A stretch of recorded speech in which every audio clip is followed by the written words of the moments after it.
Sojib, Guaranteed Trust Bank Limited, Mega Bank, Apps, Reliance Bank, and many others. You can send and receive your monies from friends and families both home and abroad through Jamono branches at various strategic locations in the country with high standard customer service. Please walk into any nearest Jamono branch for efficient and timely service delivery. For more information, you can visit its headquarters at Bursabi, right opposite Afrimed International Hospital, or call on the following numbers: +220 3103 050, +220 3103 051, or +220 3755 522.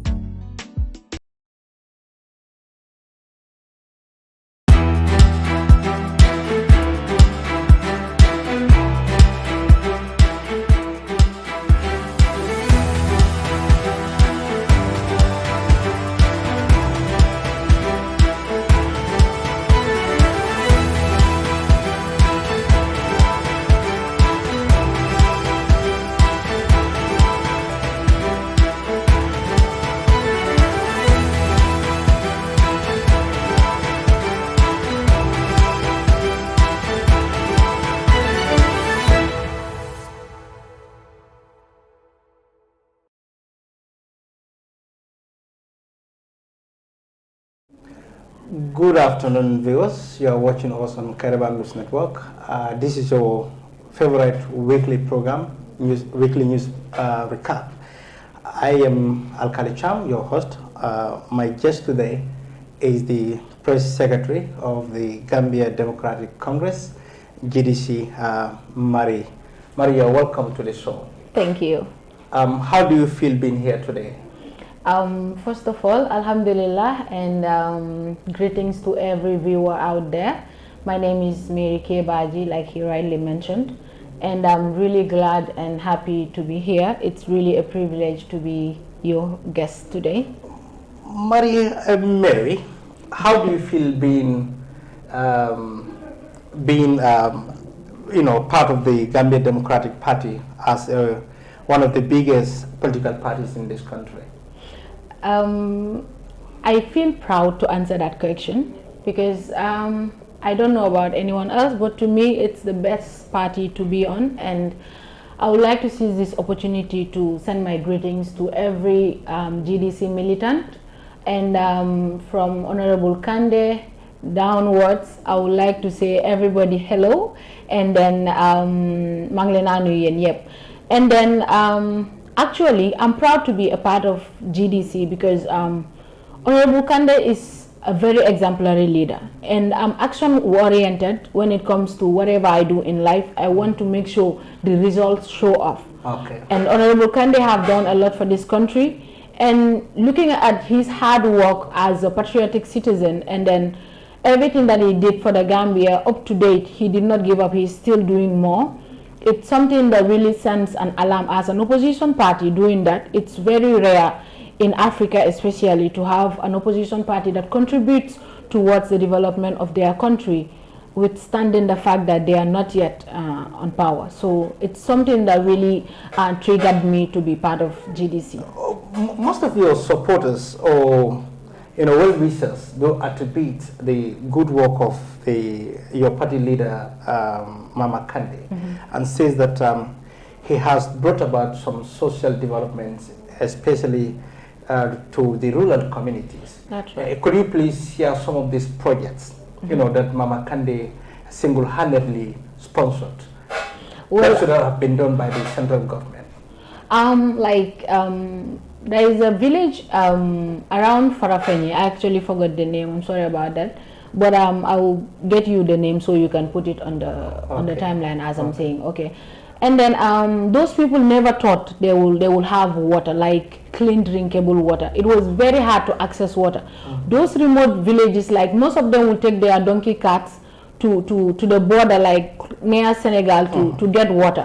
So they never thought of having accessible clean drinking water. And Honorable Kande came to their aid by providing a borehole for them. I'll actually give you the name and the whole project issue about that. And then to clarify, because many will say, like, a lot of people have boreholes, so which of them is that of Honorable Kande? So those people are really grateful because they never thought they will have water.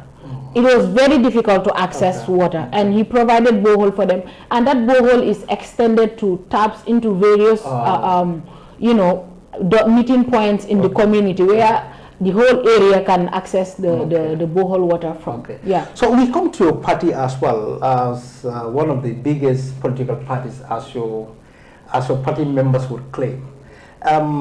Could you please tell us the current situation of GDC in the current political spectrum of this country? Well, I know many will be like, how comes GDC don't even have a parliamentarian, and many will comment about that. I like going straight to the point. I like being straightforward with whatever I say, because that's what my leader taught me. That's how he is. I am taught to like say the truth the way it is, and say things the right way, and say what is there, and not propaganda or anything that is false. So I know many will debate about this, and many will say, your party is dead, just forget about it because you don't even have a parliamentarian. But then, this is politics. And everything that has to do with politics, you cannot predict and draw the line. Because we have years to come, we have times ahead. There is still room for improvement, there is still room for victory. So I don't believe that losing one game means you are a failure or it's the end of you. No, GDC is still alive today than ever. It's stronger today even than ever, I would say, because we have not given up. You only give up when it's over. So we have not given up, and GDC is still growing. And daily we still have people who are coming in to join the party.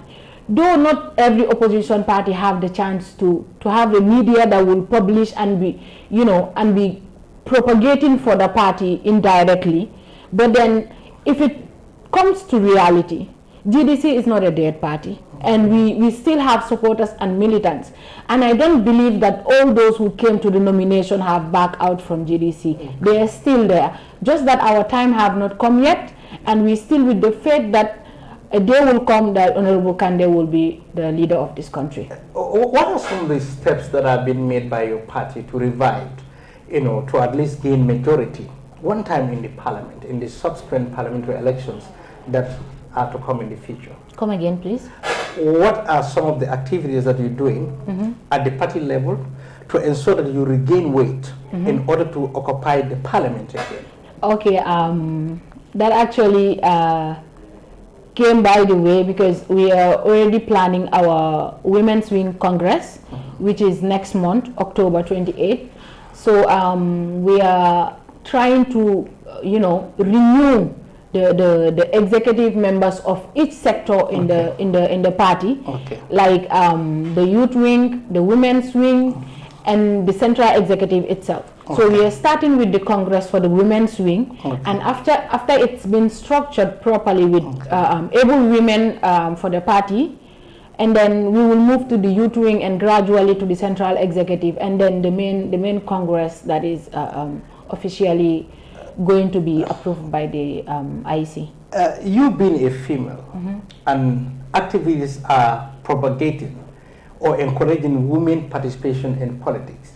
How is this within your party structure?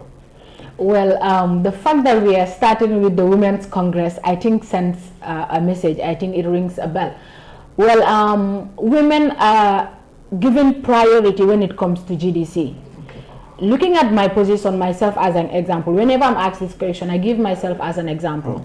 Because being a young lady, I will not say young girl, a young lady because I'm responsible, and then holding a position as director of press for a political party in this country is not just a small title. I'm not bragging though, but the reason why I'm up there is because the leadership of GDC has faith in women and youth especially. This is why we are given this opportunity to lead. We are always, like majority of the executive in the youth wing, the women's wing, and the central executive, majority are women and youth. So that gives an example of the importance of women and youth in GDC. The leadership always give them the priority, the privilege to show up their potentials in order to be able to be potential leaders tomorrow. So this is why the foundation is given to women and youth especially, because our party manifesto actually majority of it deals with the empowering of youth and women. Okay. Yeah. All right. Your party leader held a mega press conference, where he centered on the security situation of this country. That's right. You as an individual, are you of the belief that the security of this country is heavily compromised under Barrow's government? Of course, yes. It's heavily compromised because, to be honest, you and I know that after 7, you will dare not send your child to the shop. You will not have the courage. You will not feel okay to let your child go to the shop. Not to mention go out or stroll or anything. Because even in your house, you are not safe there. You are not secure in your house even. Because armed robbers and thieves can even break into your house and steal and kill you. Like, imagine having more than 5 deaths within a week. It's totally above that. It's like every day there is a killing. And this is just the ones that are reported. What about the ones that are not reported, the ones untold, the ones that we are not aware of? So this is something that's really alarming. And I think at this point, every concerned Gambian, every concerned citizen should be worried about the security of this country. Though we are not blaming the security sector or the police or the soldier or any, but the responsible stakeholders that need to empower these people to be able to do their work is the ones we are calling on board to at least look into the matter and see how best we can, even if it's not going back to the way we were, at least we can do better, but not to do worst. Because I can remember when I was going to junior school during the former regime, I'm not being supportive though, like my mom will wake up around 5 a.m. to go to the market and get the goods and make sure she goes and sell before daybreak. But that is not possible anymore now. The women are not going out now like before 5 a.m. Sometimes it's around 6 or 7 that they will start coming out one by one. Because it's not safe. If you are not safe in your own country, if you are not safe in your own house, how much of going outside? So it's really an alarming issue that we should really look into. We've seen the securities patrolling the communities, and yet still crime rate is on increase. What do you think is fundamentally wrong with the actions of the security in order to curb these crimes that is ongoing within the society? Actually, I'm not putting the blame, like I said, on the security alone, but the responsible stakeholders that really needs to put their hands on deck to help these people do their work efficiently are the ones reluctant. For example, if you are my boss, you are the head, I see you come into the office and then you just put up everything, all the files pile up on the table and then you just relax and sleep. What will I do as your employee? I will follow suit. I will do the same thing. Even if I'm to come to the office, I will come to the office. Yes, I'm coming to the office. I'm coming to work, but I'm not doing the work. I'm not doing the job.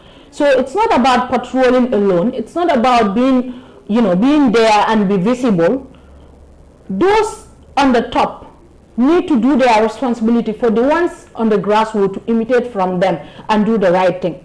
Because we all know the situation of this country is not at the state it was before, honestly, if we are to be honest to each other.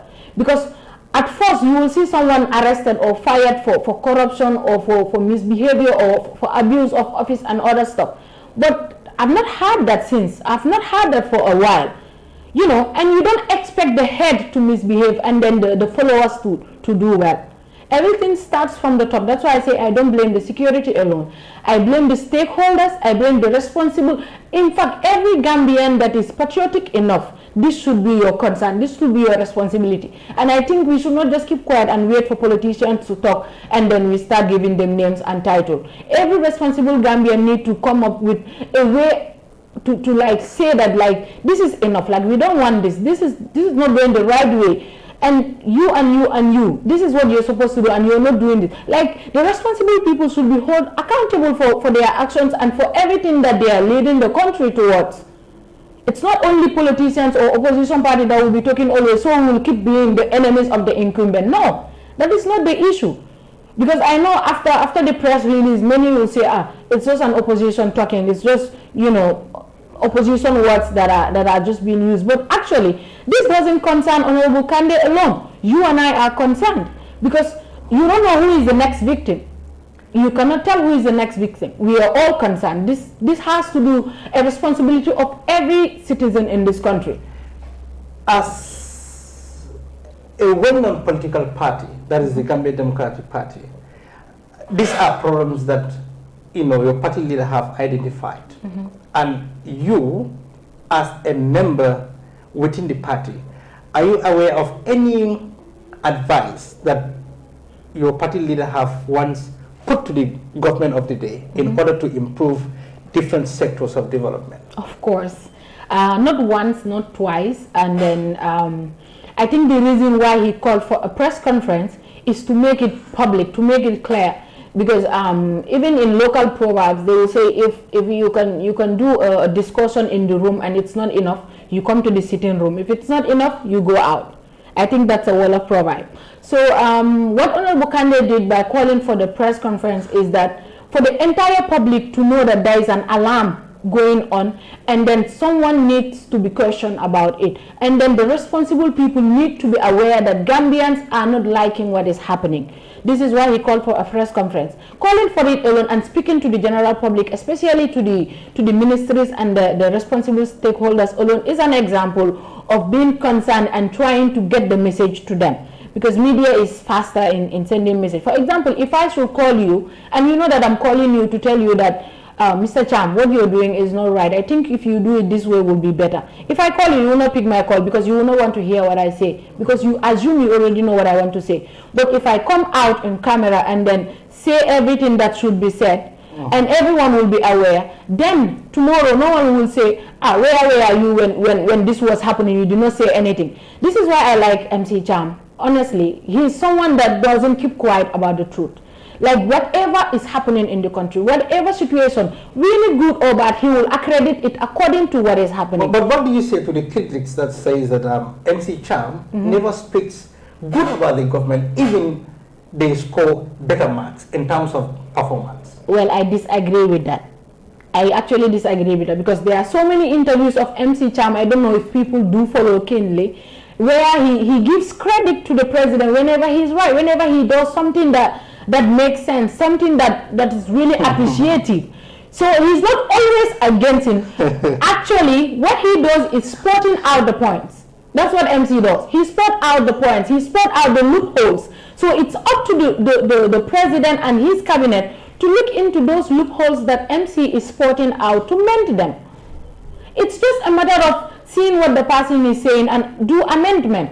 It's not about seeing the person as an enemy, or the person that always, discredit you, or the person that criticizes you always, so you just ignore. No, take the sense out of what he is saying and then amend your loopholes. I think that's the best way than to just, discredit him entirely. President Barrow is widely blamed to have ignored the concerns of Gambians. You as a citizen, what do you think he could do to better the communication strategy between him and the public? Well, actually, communication is important, but it also takes two. When I communicate, you listen and respond. But it's like the Gambians are communicating. I'm not sure if Barrow is listening or responding, because I don't see any reaction about what is happening. It's not about the pricing. It's not about the feeding. It's not about the fuel. It's not about anything. Like we have seen drivers protesting, and others from his own camp will be like, just ignore them. They are just foreigners that are talking. They are just, that doesn't make sense. It doesn't take the country forward. If people are complaining, listen to their complaints and see how best you can step into to complement what they want, and not just to ignore them totally. Actually, me personally, I don't know about you, I've not seen where Barrow have shown concern about the cries of the Gambians. I've not seen it. Because people have died, people have cried, people have wept for their loved ones, people have lost their life. Recently, we have seen babies who have died due to the wrong paracetamol syrup that was brought to the country. And all this is a responsibility. Even if not Barrow to single-handedly do the work, Barrow have assigned someone to be responsible for that area, which is the Minister of Health. Is he holding them accountable? Is he coming out to the public to show them that I've assigned Mr. Cham to do this, and this is wrong. So, Mr. Cham, tell us what happened. Tell the Gambians what happened. That has not been done. So, how do you expect Gambians to feel, you know, answered to, or you know, he's not really responding to the cries of the Gambians. If I should, you know, put it in a very simple term. In a very simple term, Barrow is just ignoring us. It's not ignoring the concerns of Gambians, and then your own request is for him to improve on that. Exactly. Okay. Let him listen to what the people are saying, and then try to do something about it at least. Your party leader also frowns at the presence of economic forces in the country, and he clearly says that it affects the flow of tourism industry. Exactly. Equally will discourage the potential investors in the country. Yeah. And do you believe in that? I do believe in that. Because I believe that the investors, if they wish to come, they will still come to the country, irrespective of the presence of the. Honestly, Mr. Cham, no one will want to risk their lives somewhere that is not safe, because their presence means they are here to you know, protect us, or to. It's as if we are in war, for example. We are fighting, and there is killing, there is war, and economic is here to help. Economic is here to assist. Will you go and invest in a country where there is war? Like we have seen our brothers who were in Ukraine when the fighting was on. We have seen their videos and their audios. We have seen the message. If you are an investor during that hot time that Ukraine was on fire, will you have gone there to invest? No, of course not. So this is actually scaring away investors and tourists. Look at the rate of the tourism level, the way it was and the way it is now. It's really down. Everyone is complaining. Everyone is like, the market is not going well. There are no tourists and business is not going. Everyone is complaining. Almost every single Gambian is complaining, unless the ones that are fortunate. But honestly, their presence is really scaring away, and it's doing more harm than good, like Honorable Kande rightly said. So are you of the belief that the economics should also go? They should leave the country and depart? What are they doing here? Which war are they resolving, or you know, which fire are they quenching here? I don't understand. Like, what are they doing here? Thank you so very much. Honestly, Gambians should ask this question. What are they doing here? Are they quenching a fire? Are they trying to stop a war here, or what is going on? What are they doing? What is their role? And who is benefiting from their presence here? Government will listen to honestly, the GDC's request of the economic. I hope so. Because what your party allege the economic is, their presence is in the name of peacekeeping, and when Gambia is not at war with itself, neither the war with any other country. I think we are at peace, aren't we? So government projects. Your party leader has also frowned at the slow pace of government projects, and he has also advised the president to go with his own personal consultant, to check on the speed of the projects, which includes the OIC projects, the airport renovation. And many says, perhaps that is a step, or it's a strategy, getting your party leader close to the president, because his pocket is running dry. Actually, whenever opposition speak, people find ways to criticize what they say. But I think the best way, instead of criticizing, look into what they are saying and get the sense out of it. Like I said earlier, this is why it's very difficult for us Gambians to develop ourselves and let the government develop the country. This is the problem that we have.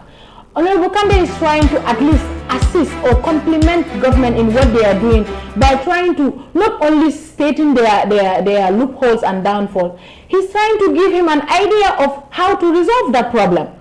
Because like you rightly asked, like what is the GDC doing in order to help assist or complement government effort, or not just to criticize, like people will say MC does. Like, this is what Honorable Kande is doing. He's giving him a tip of how to go about it. Because we are all concerned about the Gambia. If Honorable Kande should stand and vow to be the president for this country, I think it's his responsibility to see what is wrong and try to find the solution to that problem. This is what he is doing. And I don't see it as something that is, trying to strategize his way to President Barrow also, he could have called him on phone and do like the others have done. We have seen many opposition parties during election and after election. What happened? Where are they? Where have they gone? It's only a few parties that are consistent in this country. Let's be honest to each other, Gambians. It's only a few that are consistent. When it comes to election, we will see like almost 20 political parties coming out. And then at the end of the day, all those political parties, the ones that they say is not doing well, that they want to join, they will end up going to join and compliment that person. You said Mr. Cham is not doing right. I want to set my own political party and do better than Mr. Cham. And then along the line, you just, bench and then go and join Mr. Cham. Like, what are you saying? What message are you sending? But Honorable Kande have been here like since 2016 and he's still consistent. Despite all the critics, despite everything, he's still consistent to the Gambians and he's still contributing in one way or the other to the development of this country. So his statement and giving President Barrow a way out is not trying to get close to him. Because Honorable Kande has his number, he has his contact. He could have, fixed an appointment to see him and discuss this. And then he could have called him on phone to tell him, look, you are my brother. We are all from the same village. We are all, colleagues and this. We know each other for a long time. We can collaborate on this and do this. But he did not do that. The reason why he came out plain is because he wants Gambians to know his intention, and that is what he has stated. Not something like trying to draw himself closer to President. They are childhood friends, if Gambians are not aware. Honorable Kande and Barrow know each other very well. This is not their first contact or their first communication or whatsoever. He's just trying to assist and do his own part towards the development of this country. He's trying to find solutions to the problems that we are facing. That's why he suggests, because if Barrow is told that the projects are going fine, everything is okay, don't worry, just relax, we are working on it, we are almost done, how would Barrow know that it's not going the way they are telling him? This is why he suggested that. So if Barrow is to see himself what is going on and see where, because the last time when I watched President Barrow's interview, he said he was disappointed about the projects. He was disappointed about the way the speed that the work is taking. So this is why Honorable Kande is advising him, if at all there is a disappointment and he is not seeing what he was told, let himself take a step and then go and see what is happening. Do you believe that the president is not embarking on a robust monitoring to ensure that the projects that the government is implementing, go the right way as expected by the Gambian people? Well, I don't think if that was the case, he would have been disappointed. If he was aware, if he was seeing what is happening, if he was actually monitoring, like you said, if that was happening, he wouldn't be disappointed because he would know what is there already. The reason why he is disappointed is because he is not aware of what is happening there. He was only relying on what he was told, which was not the reality. This was not actually what is happening with the projects. So when himself got there to see what is happening, he was disappointed. Disappointment only comes when you are not aware of what is to come. But if you are aware of it, you wouldn't be disappointed. You will be well prepared for it. The digital birth certificate, it was also something that is that was mentioned by your party leader Yes. during the press conference. What is GDC's take on all this?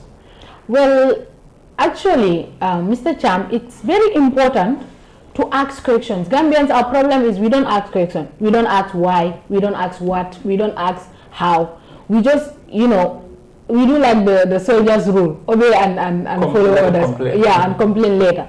This is actually what is happening.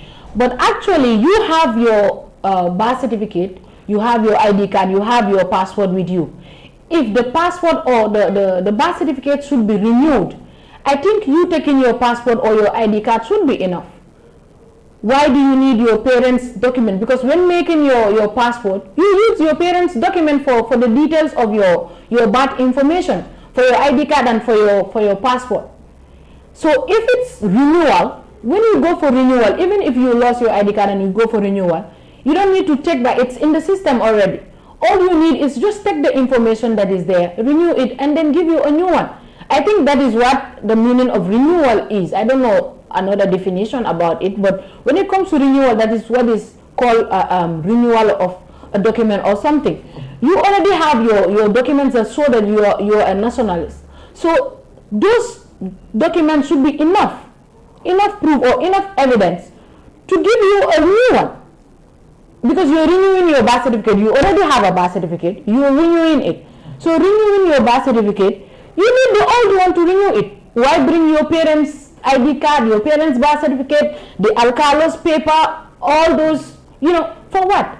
We have the right to ask why and for what. For example, okay. if you're an officer and you are to change my birth certificate to a new one or to electronize it, like I can come to you with my old one and my ID card or my passport. I think that's enough document for you to do the renewal. But if you ask me for my parents' document, it could be for clarification. I don't know. This is why we are asking why. It could be for more clarification or to be rest assured that you're truly a Gambian and your parents are really here. It could be for that reason. I don't know. I cannot tell. But what I know is I have the question. I have the right to ask the question why and how and what for. If I am to renew my birth certificate that I already have that shows that I'm a Gambian, if I need to renew it, I don't need to bring back my parents on board again. My old document is enough to renew the old one. Okay. Yeah. Finally, we look at the... So it's not wrong to ask questions. we look at the issues of protest in the country. Your party leader clearly says that it is everyone's democratic right to exercise or to take part in protest. Of course. And then we saw, or we've had our critics saying that the protest that is cooking, the oppositions are behind it. Don't you think the statement of your party leader could ignite more unnecessary protests in this country, protests that are not needed? Actually, what Honorable Kande said was very clear. He actually told the government and the incumbent in general to stop blaming the oppositions for every protest that comes up. It's not the opposition that are cooking this protest. It's not only the oppositions that are feeling what we are feeling as Gambians. We all live in this country. We all know what is happening. We all know how much we buy sugar for. We all know how much we buy egg for. So it's not Honorable Kande that is saying this, not Honorable Kande that is doing this. Every Gambian, you know what you want. You know what is good and what is bad for you. So it's your right to say, I don't want this. This is not what we wanted from you. This is not what we put you there for. It's not about actually protest. I think Gambians think it's a big deal. It's a big thing because of the ones we have seen happening elsewhere and the results and the outcome. This is why whenever the word protest is mentioned, like many people think it's going to result to conflict and it's going to bring chaos and all that. But there's something called peaceful protest. We can peacefully come out and say, look, Mr. President, we actually had our trust vested in you. This is why we put you there as our head of state. But you are not doing this and this and this, and this is what you promised, and this is why we gave you our votes. But since we gave you our vote, this is what you have done, and this is not what you have done, and we don't like this, we don't like that. I think that's simple, and it's not a big deal out of the big box that we are making it look like. And the opposition being blamed for protests, actually, it's not a new thing. It's not the first time. And I'm sure if it was someone else that have said it, they will say there is someone triggering that person to say this. We have seen individuals who are coming out making videos and on audios saying their dislikes and saying their disappointment about the government. Are they oppositions? Not all of them are oppositions. Some even from the incumbent supporters are even complaining. So you want to tell me the opposition that is also triggering those people to saying what they are saying? We are all feeling the pain. We are all witnessing what is happening. So it's not for the oppositions to be blamed for every protest that is coming up. What advice do we have for the leaders of various pressure groups that may be having intention to protest, in order to protest, considering the factors not to compromise national security? Well, my advice to them would be, it's not bad to protest because it's their right, but let them do it professionally and then the right way. Let them use the right channel, let them do it peacefully and professionally, because at the end of the day, it's the vulnerable that will feel the pain more. So let them consider that aspect as well if they are to do any protest or whatsoever. I'm not aware of any though, and I'm not involved in any. But if there is any peer group that is, planning on doing any protest, let them do it professionally, and let them also remember that at the end of the day, we are all Gambians and we are doing this for the Gambia. So let us not destroy our Gambia while trying to do good. Let them do it the right way and the professional way.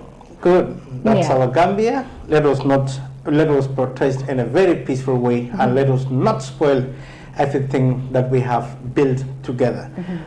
Marie, your final word on the show. Thank you very much, Mr. Cham. It's a pleasure being here with you, and I'm really glad, and I hope I've spoken sense to every Gambian that is watching, and if not, I will apologize on behalf of whatever that I said that is wrong. And then I don't mean to, actually, we are just sharing thoughts and sharing ideas. And then I would like to also seize this opportunity to say thank you to my party leader for giving me the opportunity, the privilege to be a leader among the youngsters and being a head of a whole department. I really appreciate the trust vested in me by the leadership of the GDC and the entire executive.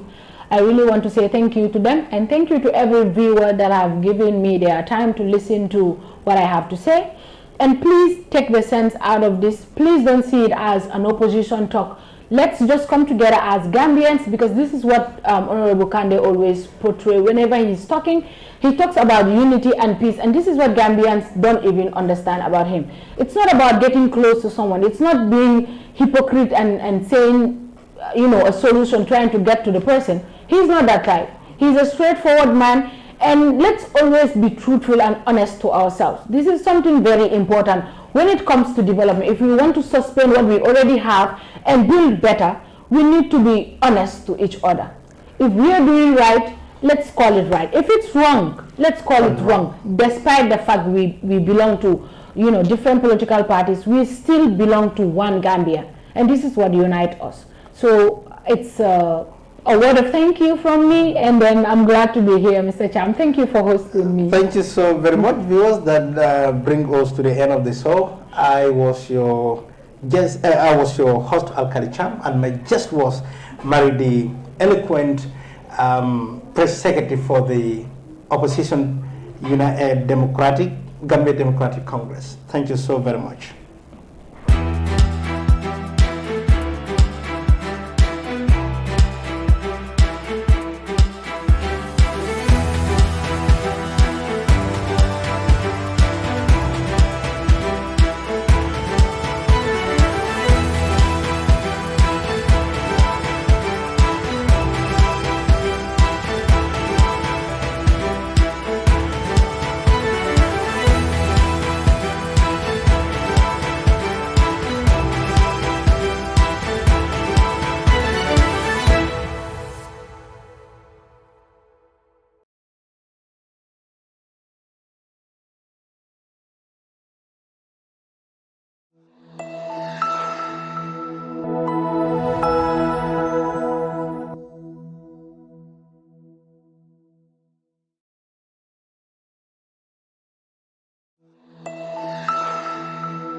Are you worried about the delay in the delivery of your remittances? Jamono Money Transfer is your only solution with more than 9 years experience in remittances services. It's accessible, reliable, affordable, and convenient. Jamono Money Transfer is affiliated with Ajay Guaranteed Trust Bank Limited, Mega Bank, Apps, Reliance Bank, and many others. You can send and receive your monies from friends and families both home and abroad through Jamono branches at various strategic locations in the country with high standard customer service. Please walk into any nearest Jamono branch for efficient and timely service delivery. For more information, you can visit its headquarters at Bursabi, right opposite AfriMed International Hospital, or call on the following numbers: +220 3103 050, +220 3103 051, or +220 3755 522.